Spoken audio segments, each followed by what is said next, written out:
विश्व महिला दिवस उपलक्षे सोनपुर स्थित ब्लॉक छकठारे सुवर्ण नारी जागरण केन्द्र सुवर्णपुर नेतृत्व में ब्लॉक छकरे सन्थ कवि भीम भोई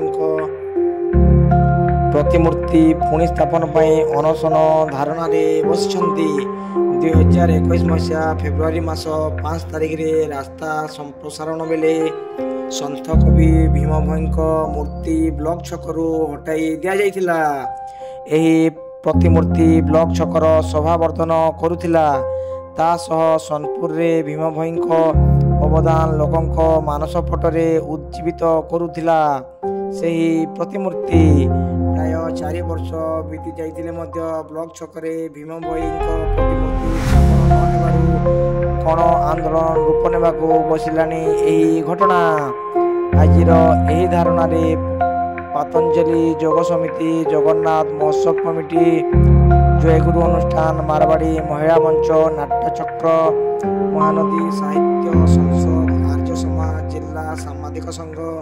जिला अखिल संघ तपस्विनी अनुष्ठान सदस्य वृंद एही धारणा रे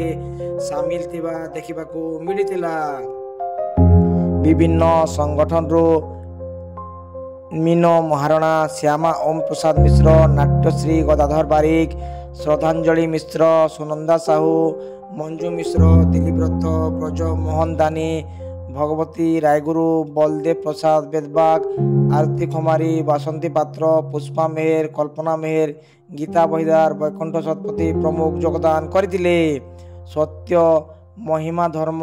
शासिनी महासंघ भीम भोई समाधिपीठ खलियापाली सभापति दुर्गाचरण कलता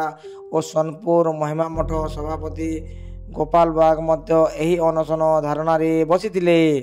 दीर्घ वर्ष हेब भीम भोई प्रतिमूर्ति ब्लॉक छकरू स्थानीय प्रशासन हटेई दे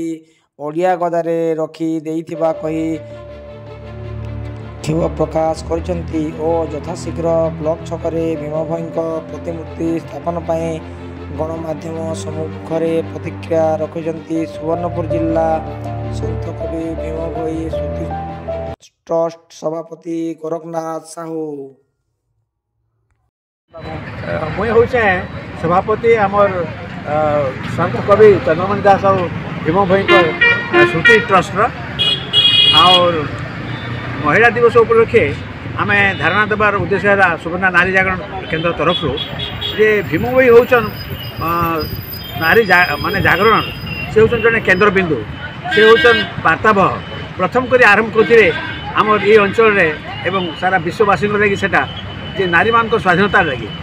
एवं भीम भोई भली जे कि विश्व वंदित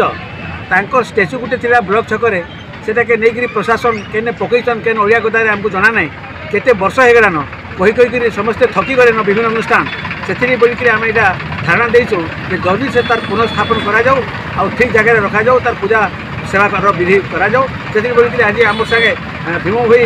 माने महिमा धर्मी लोक मैंने भी आज अनेक आसीचन और से अनेक अनुष्ठान बसीचन आज सुवर्ण नारी जागरण केन्द्र।